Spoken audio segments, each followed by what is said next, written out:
Muito bem, estamos agora aqui com Márcio Balas, iniciando, na verdade, reiniciando a nossa live, com o Márcio Balas, improvisador, palhaço e grande, incrível pessoa, que está chegando, que a gente iniciou na minha, na minha página pessoal, mas agora estamos aqui, muito bem, cadê você? Márcio Balas.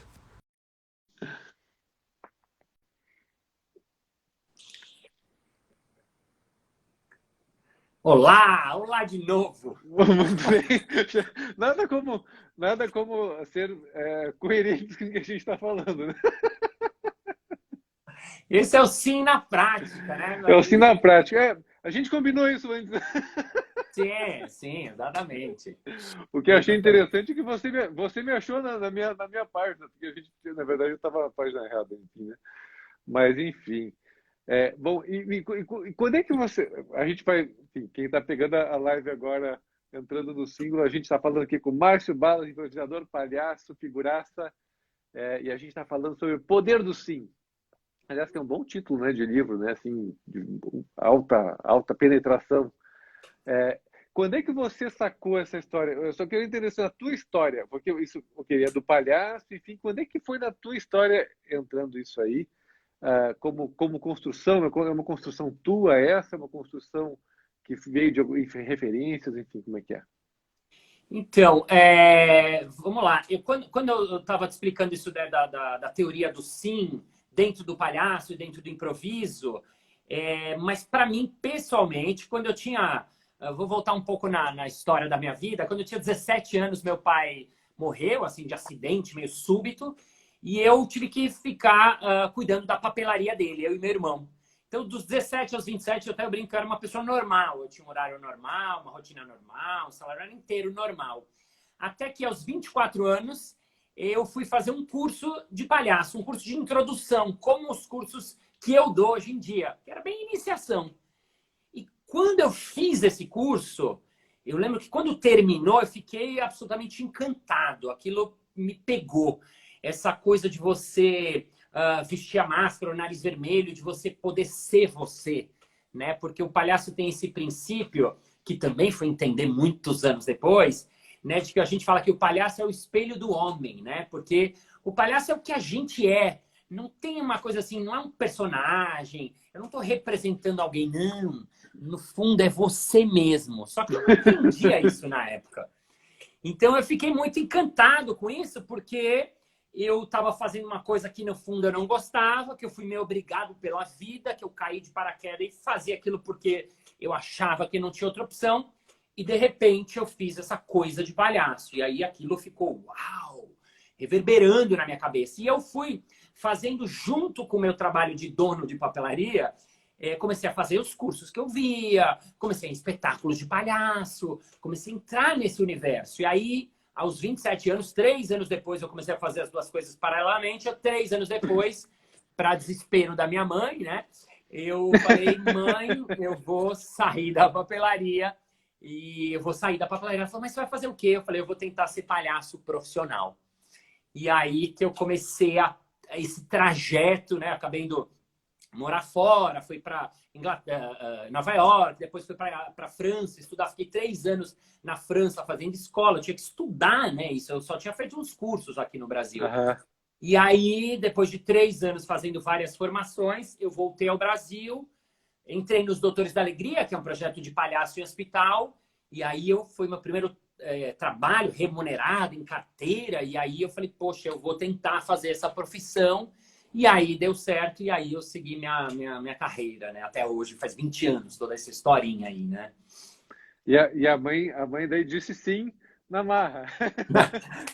A mãe não teve muito essa opção. Minha mãe judia, ficou desesperada. Na época, minha mãe me escreveu uma carta, até conto isso na minha peça, e deixou na portaria do meu prédio. E a carta terminava com a seguinte frase: ela falava assim, meu filho, acho muito bonita essa sua vontade, mas moramos no Brasil e com arte não se enche a barriga. A mãe dramática me falou essa frase e eu falei, mãe, vou tentar, né? Não podia não dar certo também, né? Mas acabou dando certo, graças a Deus. São os discursos maternos, né, que que, enfim, bem carregados de muito amor, muito boa intenção, né? Mas eu acho que o que você fez, né, e prega, né, é um discurso também de autenticidade, né? É um sim, né, a gente está, na verdade, falando de coisas que estão muito ligadas aos pilares da autoestima, né, que a gente também trabalha no símbolo, porque você falou de aceitação de si, né, que é um pilar fundamental, e daí da autenticidade. Essa história conta, eu vou, porque é isso aqui que mexeu comigo, né? Isso aqui que tocou a minha alma, tocou meu coração, mesmo que seja meio contra a corrente aí dos parâmetros familiares, né? E se atirar no novo, né?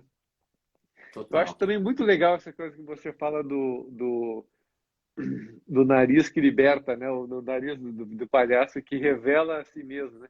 Porque nós todos, né, temos tantas máscaras, e personagens, papéis e padrões e perfis e, enfim, né? Personas, né? E então, baseado nisso, dá para imaginar que os palhaços são muito, os palhaços são muito diferentes entre si, certo? Total. As personalidades dos palhaços que aparecem, que a gente pode imaginar o palhaço A, B e C, né? Como se estivesse representando o papel. Você está invertendo isso, você não, esse cara está sendo ele mesmo, na sua mais pura essência do sim, né? Então eles devem ser muito diferentes, né? Sim.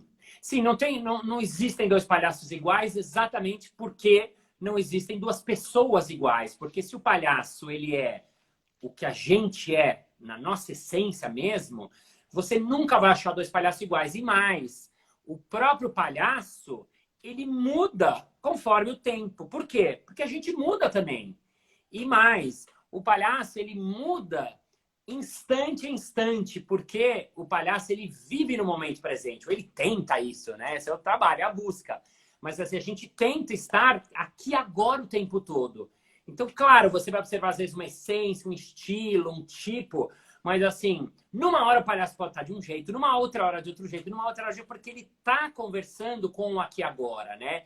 Sim. Tem isso que você falou da autenticidade, que às vezes eu brinco e falo autonticidade, porque é esse nosso tonto em cena, nosso tonto como a gente quer ser incrível, mas a gente é incrível, mas também é ridículo, ao mesmo tempo tudo, né? Então, quando a gente aceita essas nossas bobagens, as nossas coisas que são mais frescas, as nossas coisas que são legais, quando a gente aceita tudo, né, essa aceitação que você falou mais profunda, aí a gente está entrando nesse caminho do palhaço, né? E tem uma coisa que, quando eu fiz o seu curso de AIM, também eu achei muito legal, quando eu vi você trabalhando, né, no curso com uma das alunas e fazendo uma sessão para a gente olhar e entender, eu, eu vi aquilo que a gente trabalha no palhaço do sim, que você traz muito para o AIM, que é você dizer sim para cada respiração do paciente, para cada coisa que vem dele, você autorizar ele a dizer sim. Se vem choro, chora. Se vem vontade de rir, rir. Se deu uma vontade, me veio isso, eu vou atrás disso. É. Isso é o sim do palhaço. Isso é o sim mais profundo que a gente trabalha, assim, quando o palhaço começa a labutar e entender que essa máscara, que como você falou, ela não é uma máscara que ela esconde, ela é uma máscara que revela. Então, esse é o sim mais profundo que eu achei incrível quando eu assisti você trabalhando. Né, deixando bem claro, a IEM é aberto para pessoas que cuidam de pessoas. E você cuida de pessoas, né? E daí e quando, né, a gente falou e tal, né, a gente se conheceu e tal, eu disse, para mim é um sim, né? Eu disse, porque não é todo, né? A gente já teve algumas situações de pessoas fazendo a IEM que ainda não tinha nada a ver com cuidar, com contato humano, né? Daí a gente viu que não era muito legal. Daí a gente não é nem restrito só para psicólogo, né? Mas a gente abre para todas as pessoas que cuidam de pessoas que têm esse contato humano, né? Foi muito legal, foi muito revelador para mim isso ali, realmente, porque a IEM tem isso mesmo, é um espaço de total permissão, né? E sem julgamento mesmo. Eu digo que é um sem julgamento que a gente não fica falando, estamos aqui sem julgamento. porque o espaço nem vibra no julgamento, não tem essa palavra não existe ali, né? Ela não circula nessa frequência, né? Eu acho que nisso é muito parecido com essa relação do palhaço, né? Assim, a gente não precisa se treinar para dizer que não tem julgamento. Quando você entra nesse campo do improviso e do palhaço, naturalmente isso já está instalado, eu acho, né? Que é um espaço de permissão total mesmo e da experiência humana profunda, né? Eu acho que também tem uma coisa compartilhada entre o que você está falando e faz, e eu quero experimentar mais a fundo, né, no curso e na IEM, que é a experiência de estar vivo, né? O Joseph Campbell fala muito que no fundo, a gente não busca a felicidade, a gente busca, ou se busca a felicidade, está buscando coisa errada. A gente quer mesmo a experiência de estar vivo, né? E por isso também que a gente vai, às vezes, num filme, chora 50 minutos e sai do filme satisfeito, né? A gente não estava lá para ficar só feliz, né? Aliás, esse é um lado que eu queria que você falasse um pouquinho, das emoções do palhaço, né? Porque aparentemente o que é para fazer rir ou né? Essa é a manchete, né? Mas me conta um pouquinho do mundo da paleta emocional dos palhaços ou da vida, né? Do improviso, dessa história toda.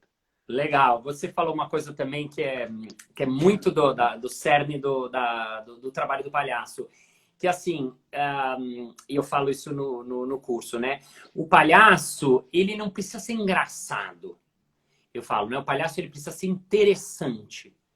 Porque o palhaço bom é aquele palhaço que você está em cena e você está olhando e vendo o que ele está fazendo. E uma hora, aquilo vai te provocar riso. Mas outra hora, aquilo vai te provocar não tinha pensado nisso. Outra hora você vai se emocionar com ele. Outra hora você vai falar, nossa, que bonito. Outra hora você vai te tocar. Então, exatamente você falou da paleta das emoções. Até um dos livros que eu mais gosto de palhaço, o título é o melhor título que eu acho de livro de palhaço, que ele fala El payaso navegante de las emociones. O palhaço como um navegante das emoções. Porque é o que a gente é. Então, o palhaço não tem que ficar buscando ser engraçado, até porque a gente vai entender que isso como técnica mesmo, quanto mais eu quero ficar sendo engraçado, isso afasta a nossa plateia. Agora, quando você quer ser você, pleno, com tudo, do jeito que você é, as pessoas vão se interessar por você, porque você está lá com tudo. Né? Todo mundo tem seu círculo de amigos essas pessoas que são espontâneas, que elas não estão preocupadas com o outro. E, normalmente, essas pessoas são engraçadas. Mas não é esse engraçado do tipo que fica contando piada. Não é disso que a gente está falando. Mas, assim, quando a pessoa é sincera. E mais, mesmo algumas pessoas, ai, Balas, mas eu não sou muito engraçado. Tá bom, mas quando você está no seu grupinho, com seus melhores amigos, ou você bebe às vezes, né? Ou, assim, normalmente todo mundo acaba tendo o seu momento de graça, o seu momento de diversão, o seu momento... Porque a gente está em contato com o nosso espontâneo. A gente espontâneo tende a ser mais interessante, mais engraçado, mais bonito de ver, né?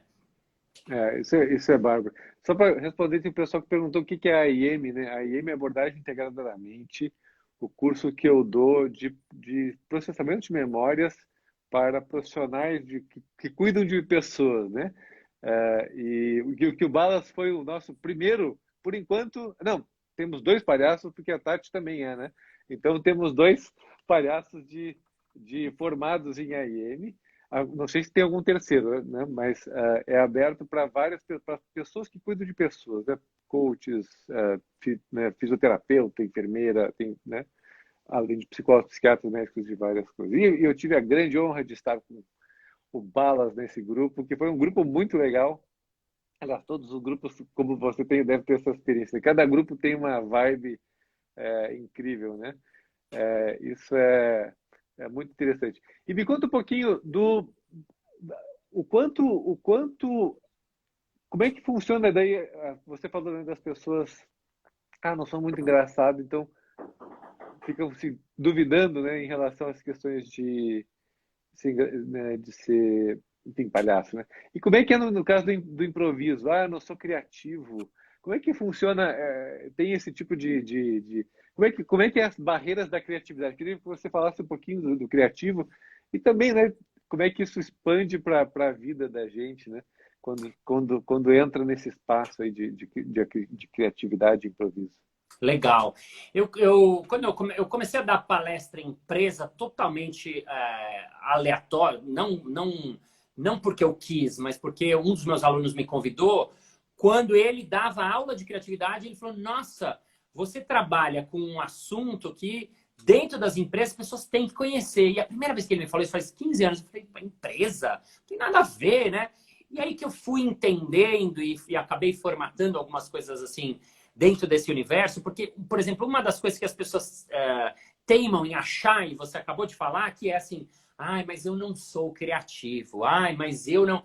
Que é uma grande bobagem, um grande mito. Por quê? Porque, assim, você já viu uma criança que não é criativa?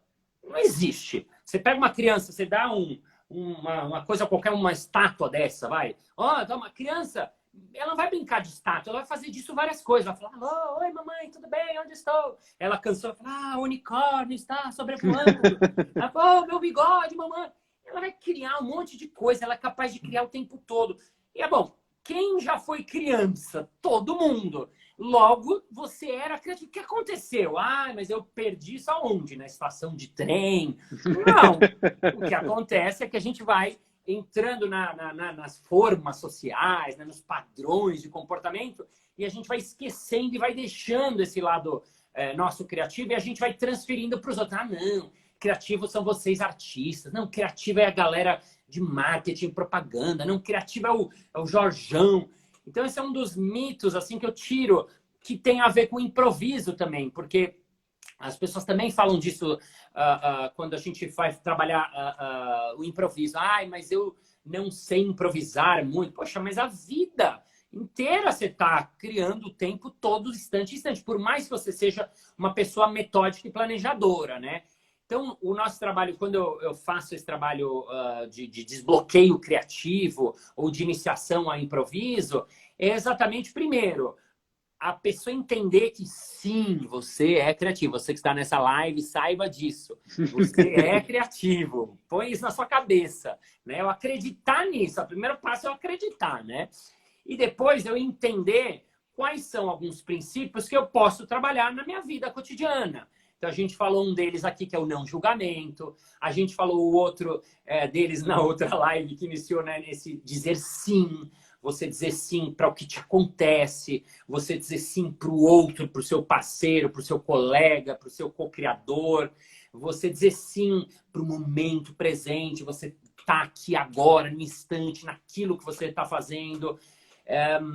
Você entender O famoso brainstorming é um grande momento de sim, né?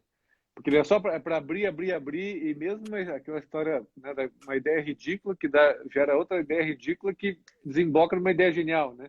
Perfeito. A ideia genial às vezes não chega direto, né? Mas teve 2 ou 3 interações para chegar nessa ideia genial, né? Que, pô, como é que ninguém pensou nisso antes, né? Exatamente. E é um espaço Exatamente. assim, depois acho que, né, obviamente vem um espaço de vamos chacoalhar aqui, vamos ver o que fica dessas ideias, mas tem um período totalmente, sim, quanto mais ridículo, melhor, né? Assim, quanto mais fora da classe, quanto mais esdrúxulo, né? Mais Isso. ele amplia, né? E voa para achar um lugar, né? Isso. Exatamente. Inclusive, no brainstorming mesmo, o cara fala lá, o Alex Osborne, e eu não sabia, porque a gente ouve falar, quando você vai ler, o cara fala, quanto mais ideias melhores, e quanto mais ideias loucas, melhores também. Porque é isso que você falou. Uma ideia maluca, ela abre a minha cabeça para um monte de outras ideias, e outro mais uma, e outro mais uma, e outra. Uma brincadeira, uma piada, uma coisa, vira e mexe. Uma coisa que alguém fala como piada, fala, não, isso é legal. Não, você estava brincando. Não, isso pode ser legal, porque a gente podia fazer. Por quê? Porque uma piada, uma brincadeira, uma coisa muito louca, são o quê? São coisas que são fora do padrão. A gente ri de coisas que são fora do padrão. Coisas que são fora do dia a dia, fora do cotidiano. Então, quando alguém lança uma coisa muito louca, preste atenção. Quando alguém acha, quando você ouve uma ideia, não é o contrário do que não, isso aqui não... Eu acho que a ideia ridícula é séria, né? No sentido, ela é altamente séria, né? Assim, porque eu acho que tem pegar e levar a sério aquela mas não é que pode ser, e se fosse mesmo e tal coisa, né? Eu acho que esse e se, né? Que e será que, né, que são entradas, né? Aliás, dentro da psicologia, o e se, será que, são colocados dentro da psicologia cognitiva como padrões de pensamento ligados à ansiedade, né? Porque a psicologia tende a, ainda mais cognitivo comportamental, tende a puxar para a doença, né? Mas o e se, será que, não tem nada a ver necessariamente com isso, né? São palavras são entradas, né, de grande abertura, né? De possibilidades, né, que nunca foram criadas, né? De abrir para essas possibilidades e que é muito interessante. Me dá uma ideia assim, de que mais você fala, assim, esse desbloqueio criativo. Você falou, né, das pessoas acreditarem que são criativas, ou, né, que não perderam no trem. Provavelmente algumas pessoas ouviram discursos de alguma maneira, né, ou começaram a interpretar a vida como não sendo, né? Mas eu acho que essa fala intensa sua é muito quebradora desses diálogos assimilados, né? Isso é forte. O sim. E que outras coisas de quebrar, de desbloqueio se pode fazer? Ou se tem alguma dica para as pessoas desbloquearem a sua criatividade nessa noite de terça-feira? Então, tem alguém do Grupo Vagão falando, Márcio, repete aí o não julgamento a dizer sim. Ele acaba sendo um sim, mas eu vou um passo para trás, eu daria até respondendo o que você falou, a gente entender que julgamento, assim, um jeito de entender julgamento no improviso é assim, você silenciar um pouco a vozinha que fica conversando com você na sua cabeça e que fica falando, isso é bom, não, isso não é bom, será que eu falo isso? Não, não vou falar, não, essa ideia não é muito boa, será que eu falo? Olha, ele falou a minha ideia, eu devia ter falado essa ideia, essa era minha, você tinha que ter falado, né? Esse diálogo, ele é o julgamento. Então, por isso que no improviso a gente trabalha, inclusive a gente trabalha isso fisicamente quando está em sala, de todo mundo fazer sim, né? Para a pessoa entender que ela pode dar qualquer ideia, que o parceiro dela vai dizer sim. E aos poucos ela vai ficando com uma confiança de dar uma ideia, porque ela sabe que aquele parceiro dela vai aceitar aquela ideia. E o inverso também. Então, quando a gente estabelece aí mais uma questão para quem tem grupo, um time de empresa, um grupo de terapeutas, um grupo de... Assim, estabelecer um ambiente de confiança real, né? Um pouco do que eu vi no grupo que eu vivenciei com você. Realmente, a gente tem que confiar um no outro. E não é uma coisa assim, estamos juntos, trabalhando em equipe. Não. Entender que se eu cair, vai estar todo mundo lá para me dar mão. E se você cair, eu vou estar lá para dar sua mão. Os exercícios que a gente faz às vezes são exercícios, por exemplo, de ficar de olho fechado e lançar o seu corpo e deixar o seu corpo cair. E todo mundo vai segurar o cara, para o cara sentir que ele pode ir de olhos fechados. Então, quando ele entende que esse ambiente de confiança acontece, aí ele vai e aí ele ousa. E aí, mais um conceito assim que eu acho que tem a ver com a criatividade é fazer experiências. No improviso, a gente tem que arriscar e fazer a experiência acontecer. E depois a gente colhe o feedback do público. Então, numa criação, se eu estou criando uma cena e a cena começou, tá legal, alguma hora alguém precisa vir e fazer uma proposta para essa cena andar, para essa cena avançar, para essa cena acontecer. Isso tem um risco. Qual o risco? Essa proposta pode não dar certo, essa proposta pode não ajudar. Pode acontecer isso. Mas, ao invés de eu ficar pensando, será que isso é bom? Será que eu vou ferrar a cena? Não. A gente tem um combinado pré que é assim, take risk. Tome um risco, experimente. Aí a pessoa vai lá e faz a experiência acontecer. Só esse movimento da experiência, ele já é um ato criativo. Porque eu estou indo para o novo. Eu estou me aventurando ao novo. Eu estou indo na jornada do herói, tentando fazer uma história acontecer. E aí, juntos, a gente vai ver o que aconteceu. Então, isso vale para qualquer coisa. Vale para a pessoa que, estou pensando numa coisa aqui na minha... Mas não sei, será que eu faço isso? Faça e veja o que acontece. Balas, mas não dá para fazer de uma vez. Ok, faz num pequeno grupo, faz só com uma pessoa, faz só com só turminha, faz só com um cliente, faz só com um paciente. Faz essa experiência. Depois... Obviamente, você vai colher o feedback. Puxa, isso funcionou, isso não funcionou. Tentei fazer isso, deu certo. Vou fazer de novo. Não deu exatamente o que eu achei que ia dar, mas deu uma outra coisa. Aí que a gente tem descobertas novas, né? Então, experienciar é fundamental, né? Você deve ter algumas histórias interessantes do antes e depois das pessoas dos teus cursos. E aqui eu vou puxar um pouquinho a brasa para o meu assado, né? A parte, né? Enfim, pessoas que têm daqui a pouco algumas queixas de saúde mental e que, né, daqui a pouco uma fobia social, sei lá, ou estava meio xoxo na vida, né? Meio para baixo e fez o curso. Me conta um pouquinho alguns causos, como a gente gosta de dizer no Rio Grande do Sul, de como é que. Eu não sei o quanto você acompanha as pessoas também nessa história, ou de alguma maneira consegue ter esse follow-up das pessoas, né? Eu demorei muito tempo para poder realmente entender que o trabalho que eu faço ele tem o que vocês chamam de ganho terapêutico, um efeito terapêutico, né? Que era uma coisa que eu tinha muito medo lá atrás, porque, bom, eu faço teatro, né? Eu ensino teatro, é tipo só isso. Só que, assim, quando você ouve as pessoas, eu não faço um acompanhamento, porque o nosso grupo começa e termina, mas as pessoas acabam relatando coisas, né? No último curso, desse sábado, eu fiz um curso de palhaço, o palhaço vai bem profundo e tal. E no final, o cara falou uma coisa linda, se emocionou, chorou, o que é lindo já de ver, né? Como num curso ainda online, né? Ele se abriu, né? Homem, né? A gente que é homem que tem dificuldade de chorar, de falar.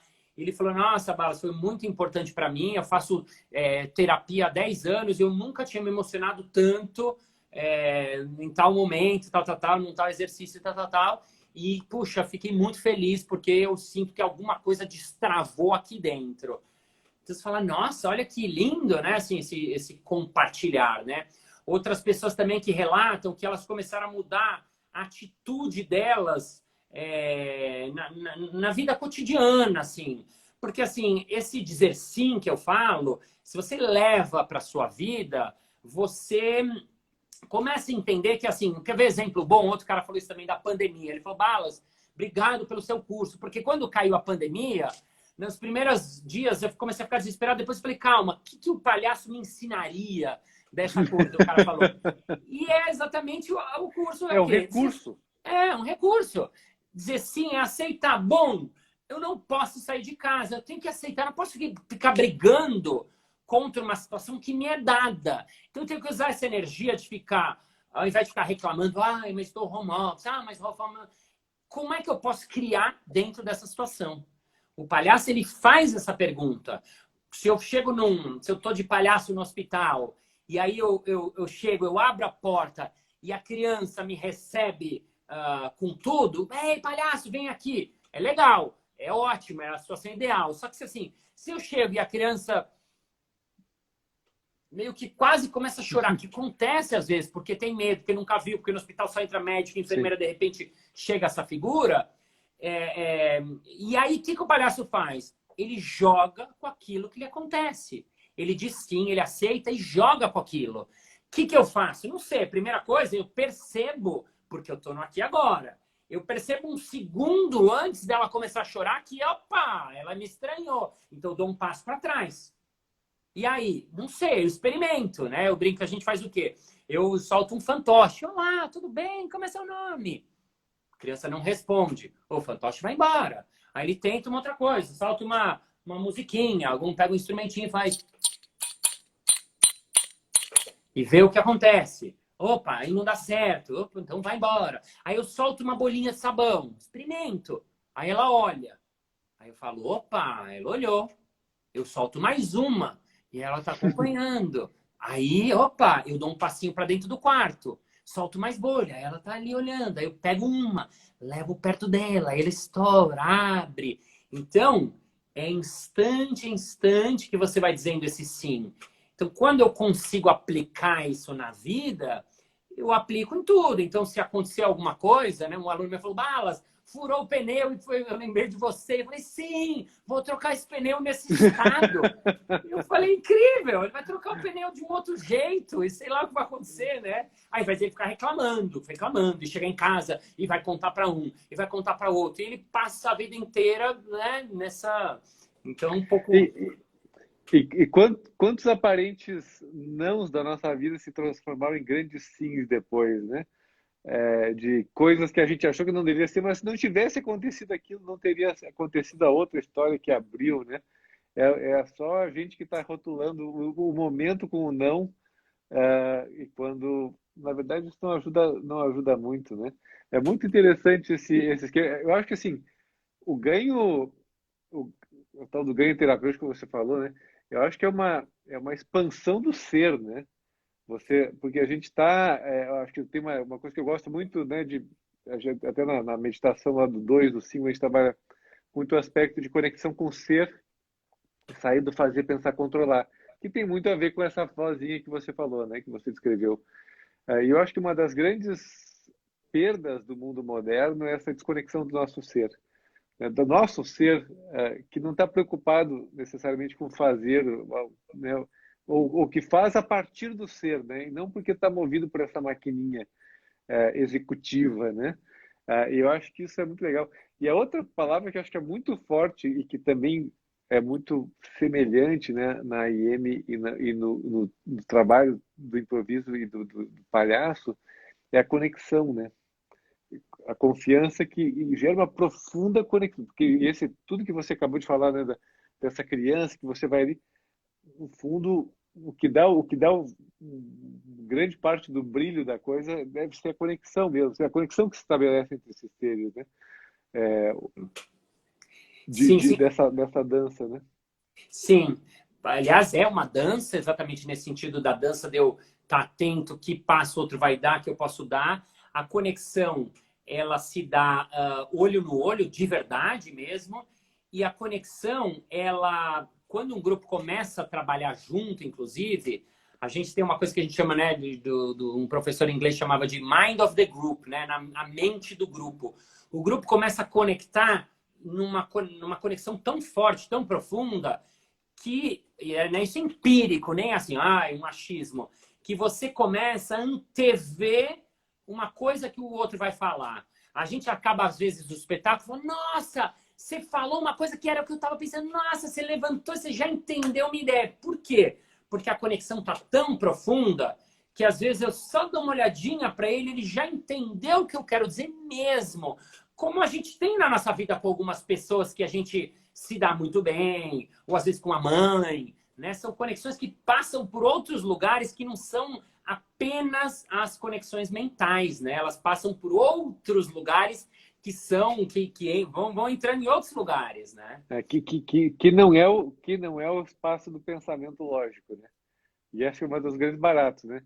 Eu acho que esse espaço esse é um espaço mágico, né? Da interação. Eu falei essa palavra mágico agora, né? O quanto o palhaço ainda está ligado à ideia do circo? Então, ele está, assim, falando... o público em geral hoje associa muito o palhaço ao circo, mas a verdade, quando a galera, os pesquisadores, os antropólogos foram atrás, assim, de entender onde surgiu o palhaço, eles foram ver que desde que o homem se juntou num bando, num grupo, sempre existiu essa figura do palhaço. Essa figura do palhaço, não como a gente conhece de nariz vermelho, de boca pintada, mas esse arquétipo do palhaço, de ter uma pessoa na tribo, no grupo, que fosse esse que traz leveza, que traz brincar, que traz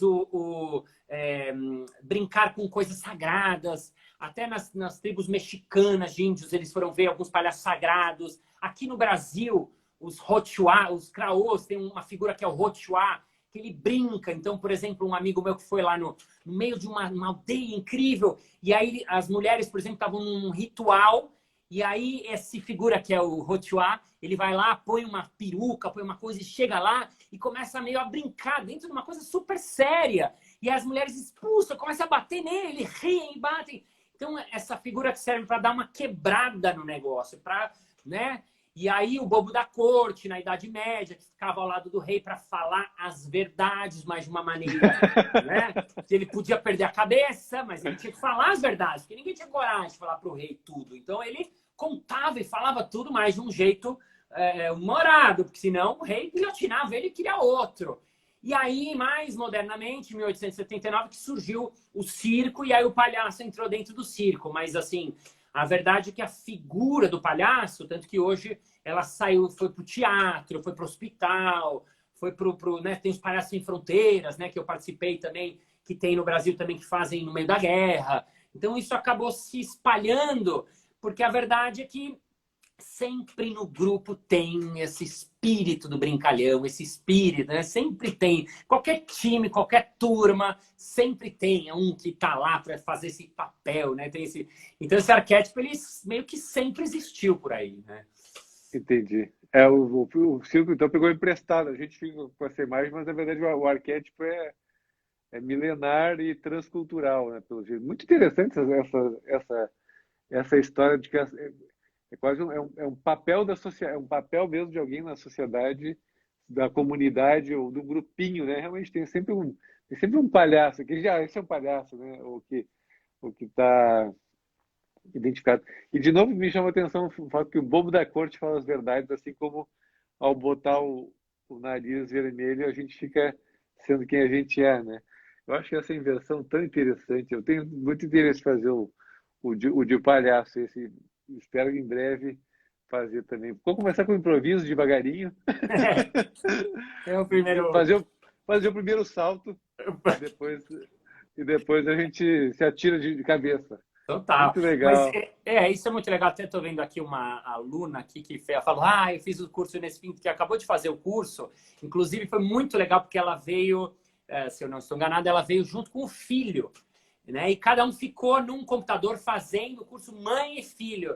E eu falei, nossa, olha que coisa linda, né? Assim, uma família que está aberta ao sim, está aberta ao novo. A mesma coisa, eu falei para você também, quando você se interessou, eu falei, nossa, a gente precisa de psiquiatras e cientistas e psicólogos que, se você ficou encantado com o palhaço, eu falei, opa, gostei desse cara de saída, porque esse é o sim, é uma abertura assim, mas o que é esse negócio? Me conta... Né? Mais do que um lado julgador que às vezes poderia ter, né? Principalmente às vezes no universo das psicologias, né? De cara, não, porque o meu saber, não, porque eu faço isso, não, porque eu estudei na academia, não, porque, né? E o próprio palhaço, ele brinca muito com isso, que o palhaço, ele brinca com a autoridade.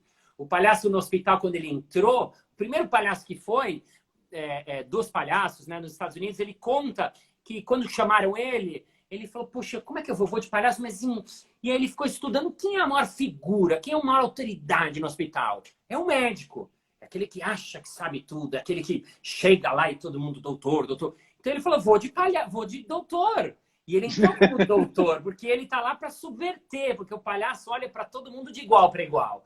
Porque ele sabe que, no fundo, todo mundo é igual, né? Então, tem essa coisa de estar todo mundo, o palhaço olha realmente... A gente até diz do humor do palhaço que ele ri com o outro, ele não ri do outro. Tem esse rir com, que é um riso bem mais agregador. Se alguém quiser fazer uma pergunta para o Balas, escrevam aqui ou mande para mim aqui, eu vou fazer eu passo para ele aqui. Mas eu acho encantador esse jeito, é uma filosofia de vida, né? Não é só não é uma técnica, é um jeito de estar na vida. E é uma energia, né? De estar na vida com essa abertura, né? Acho que é uma outra palavra que encaixa muito bem, né? Essa abertura, né? E é intenso, né? Há quanto tempo se fala essa história do presente, do momento presente, que hoje, né, se fala muito na meditação, estar no presente e tal, ficou quase, né, batido, né? Essa história do momento presente dentro dos referenciais de meditação, né?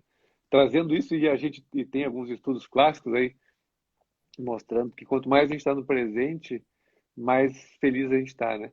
Há pouco tempo eu joguei frescobol com a minha irmã e me dei conta que o frescobol, que a gente, naquela bolinha que não pode cair, não dá tempo para pensar, não dá... A gente só fica naquela bolinha que vai para lá e para cá. E é gostoso. Eu me dei conta que é gostoso em parte porque a gente só está nisso ali, né? A gente tá 100% jogando a bolinha um pro outro. Sim. E esse é o grande barato. Ok, não deixa a bolinha cair. Mas tem uma boa parte do barato que acho que vem simplesmente de estar num pure doing, né? Um fazer puro. Esse fazer puro que acho que vem do ser, né? fazendo quase do zen, assim, né? Do arqueiro que fica, que não pensa sobre o que está fazendo quando ele vê, ele faz, né?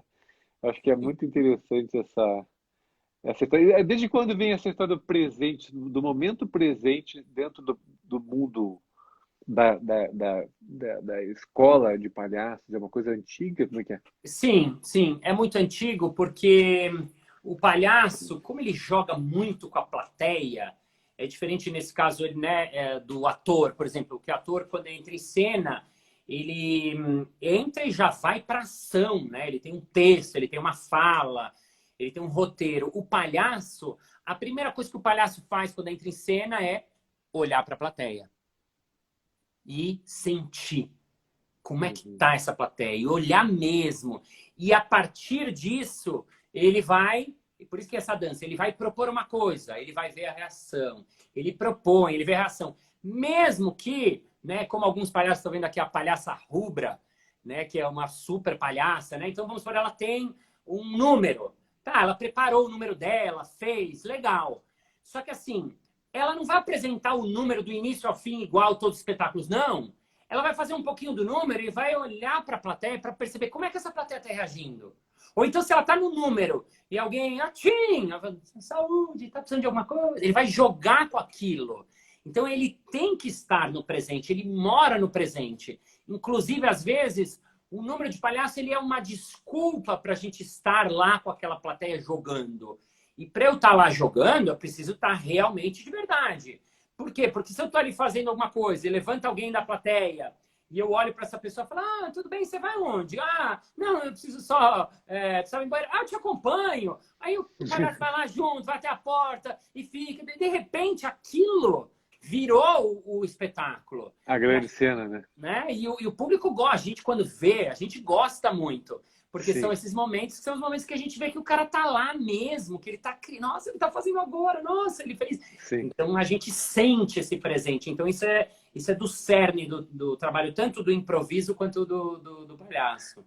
Eu acho que é importante trazer isso, porque é algo que faz parte da humanidade, né? Não é de uma humanidade bem vivida, tá nesses momentos, né, que abraça esse inusitado e que está 100% conectado ao presente, que não é uma filosofia necessariamente oriental, né? Ela faz parte da vivência humana, né? A gente está trazendo a consciência para isso agora, mas faz parte da vivência humana, né? De a gente estar nessa presença, né? A Mari perguntou, teve uma pessoa que falou aqui, ó, deixa eu te provocar ali, ó. A Mari perguntou, ser palhaço existe muita sensibilidade, não deve ser para qualquer um. Daí já botou as limitações. Daí depois ela perguntou, todo mundo consegue ser palhaço? Ela já se abriu para a pergunta. Muito bem, a Mari. Começou na limitação, depois, peraí, deixa eu abrir uma pergunta. Será que todo mundo consegue ser palhaço? Exatamente. A gente vê a cabeça da pessoa, né, como a gente funciona. A gente funciona assim, né? Mas respondendo a Marilis Pequeno, sim, todo mundo consegue. Como qualquer coisa, a gente tem que estudar, fazer, experimentar, mas assim, não tem, por exemplo, os cursos que eu dou, tanto de improviso, que o Diogo vai fazer agora dia 27, quanto o de palhaço, que a gente deve ter um último em dezembro, eles são cursos para iniciação. Então, você aprende o quê? O que são os princípios do trabalho, o que tem por trás, né? Tem uma técnica por trás. Então, ele é para todo mundo. Mas eu não sou engraçado. Não tem isso muito. Pode até ser que algumas pessoas tenham um pouco mais de facilidade de aprender, que nem o inglês. Algumas pessoas demoram mais, outras demoram menos. Um tem mais facilidade. Mas, assim, não tem pré-requisito. Nunca tem pré-requisito. Sempre o pré-requisito é maior de 18 anos por conta da idade, né? Porque... Até às vezes as pessoas perguntam muito, mas meu filho tem curso para criança? Eu falo, não, a gente tem que ter curso com as crianças.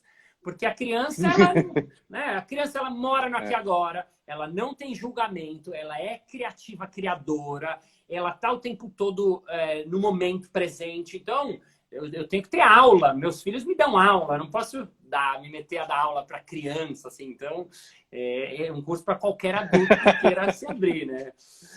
Muito bom. Balas, quem quiser fazer os teus cursos, como é que descobre aí? Dá os... O melhor jeito é @Casa do Humor, que é a minha escola, chama Casa do Humor, ou no meu Instagram também tem todas as informações, o Thiago Boff quer fazer o curso, então venha. Mas o que é muito legal de deixar claro é que, assim, não é para ator, não é para quem quer fazer disso uma profissão, não. É para quem quer experimentar, é para quem quer trazer o brincar de volta, né? Que é outra coisa também que a gente abandona. Né? Adulto começa a achar que não, eu sou sério, não, eu não posso me divertir, não. Brincar é uma coisa de criança. E também é mais uma bobagem, porque a gente esquece que a gente é um ser brincante. O homem é o ser que brinca, né?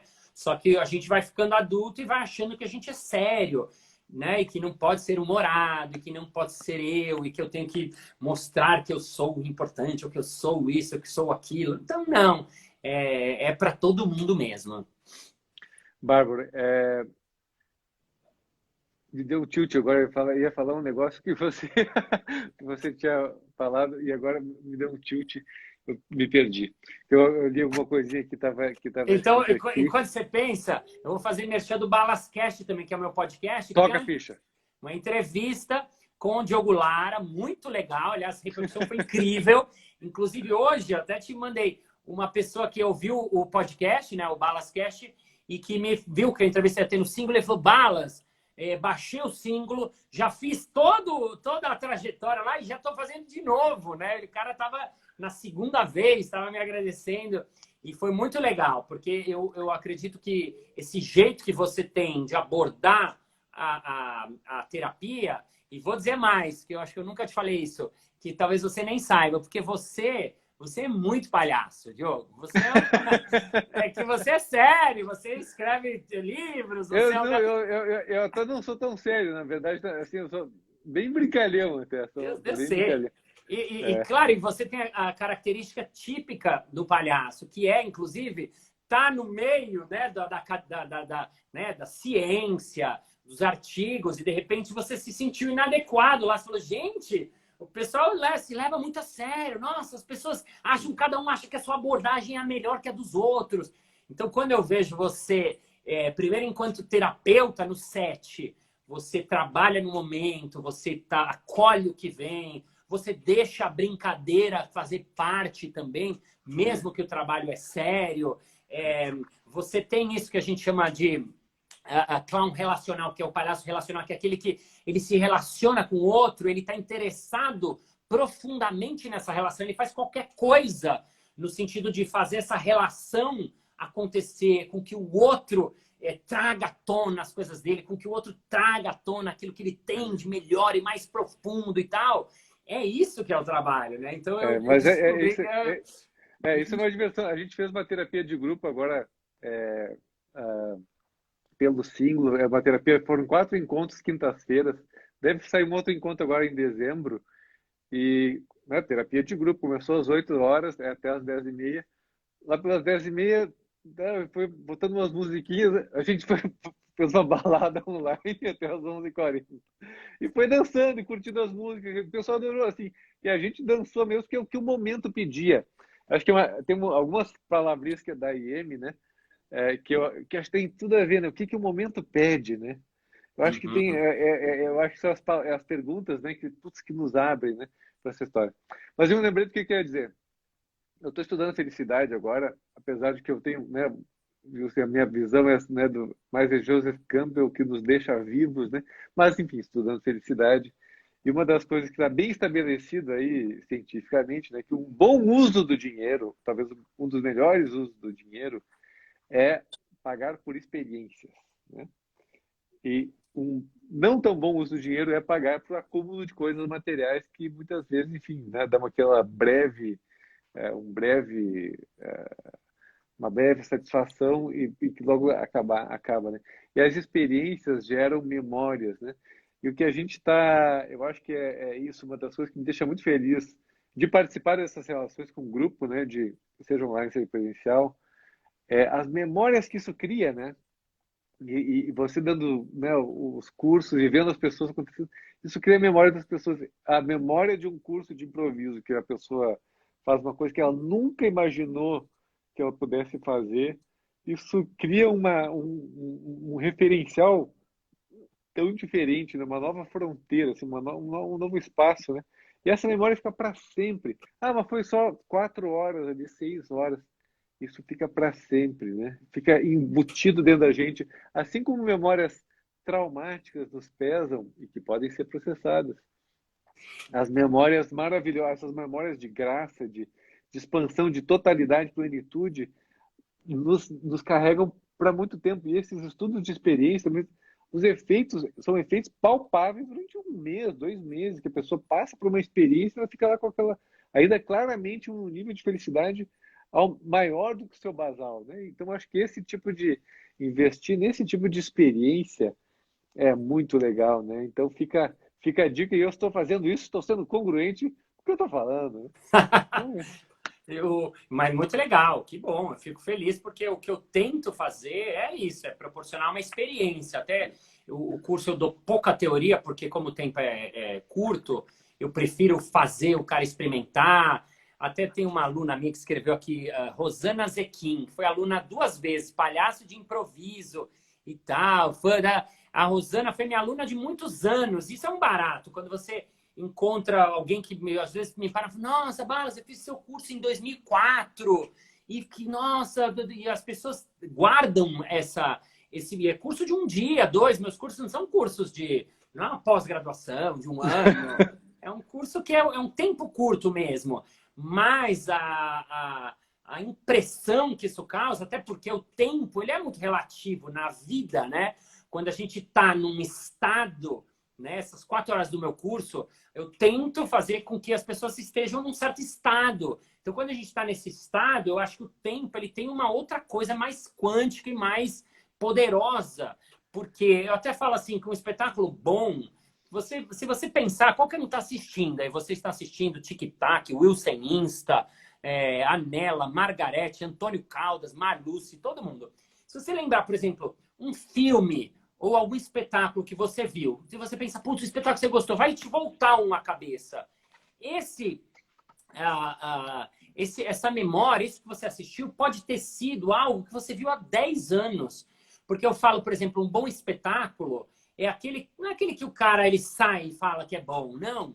O bom espetáculo é aquele que daria 10 anos o cara tá em algum momento e aquele momento volta para ele, porque aquilo virou eterno na vida dele e no ser dele. Como algo que se imprime. Então, assim, porque o espetáculo bom, você acaba, você fala, nossa, achei muito bom. Mas assim, daí 1 semana, o que durou?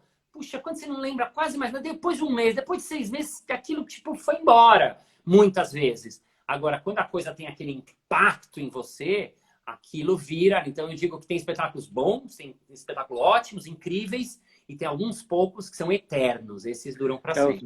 os memoráveis, né? Memoráveis vem da memória, né? Eu acho que, e o que imprime, né, vem da intensidade das emoções, né, que a gente vivencia, né? E que essa intensidade pode ser positiva e pode ser muito gratuita, né? Ou seja, no sentido, é muito simples a matéria-prima disso, né? Não é bastante diferente. A gente pode ficar muito emocionado quando se formou, né? Depois de anos, aquela coisa, ok? Mas, ok, você precisou estudar 5 anos, ou 4, ou 6, para se formar. E aqui você está falando de uma coisa que é gratuita, praticamente, é da relação humana, né? E já está, não precisa nada, né? Além de nós mesmos, né? Com o nosso ser humano inteiro ali, para interagir, né? E eu acho que isso é fantástico. Eu acho que investir no nosso banco de memórias positivas, de experiências positivas, é um grande investimento para a nossa felicidade. Já dando um spoilerzinho da nossa próxima sessão do Símbolo. E quero te agradecer também o teu apoio que você, lá no Balascast, o nosso trabalho para o Símbolo. Eu sei que você falou também em outros, a Tati também falou lá em outros lugares, então quero te agradecer por estar com a tua energia aí, ótima, e a gente salvar isso aqui para os nossos singulares, né? Os nossos usuários do Símbolo, a gente chama de singulares agora. E é isso. Quero te agradecer realmente. Quer deixar algum último recado, alguma frase lapidar Uma frase, uma frase lapidar. Não, eu quero que você me fale 3 palavras importantes do símbolo. 3 palavras que você acha importante do símbolo. 3 palavras quaisquer que sejam centro quaisquer, as primeiras que tiver à cabeça. Trilha, Trilha, mergulho, mergulho, expansão. expansão. Tá bom, eu vou tentar terminar. Espero que a live não corte. Fazendo uma mini Não, poesia. não vai cortar. Não? Fazendo uma mini poesia. Vamos ver o que acontece. Improviso. Pode Vamos ser lá. incrível e pode ser horrível também. Aí depois você tira essa parte. Então vamos lá. Eu sei que não é necessário, eu sei que não é preciso, mas tentarei agora uma poesia de improviso. Uma das pessoas mais importantes da minha vida é minha filha. E eu sempre digo para ela que busque a sua própria trilha. A gente tem que se limpar, tirar de dentro o entulho para fazer com que a gente possa fazer o mergulho. Tem dias que a gente é sim, mas outros que a gente é não. Invista na sua autenticidade para conseguir a sua expansão. E antes que a gente termine, antes que a live para, tive o prazer de conversar com o Diogo Lara. Márcio Balas, esse é o cara! Muito bem, muito bom. Quem sabe faz na hora e não espera acontecer. Querido, muito obrigado pela sua generosidade, esse coraçãozão, essa alma sorridente que nos deixou sorrindo. E vamos aí agora, a questão vai ser dormir agora. Mas isso é problema de cada um. A gente vai curtir e ficar acordado com essa energia até o sono chegar. Um beijão, te vejo dia 27 no nosso curso, no teu curso de improviso, que nós vamos improvisar juntos. Legal. E quem tiver o curso, vamos improvisar juntos também. Querido, brigadão, um beijão, um abração para todo mundo, uma ótima noite e agradeço a companhia de vocês. Graças a Deus. Tchau, tchau. Esse é o grande final, o grande final.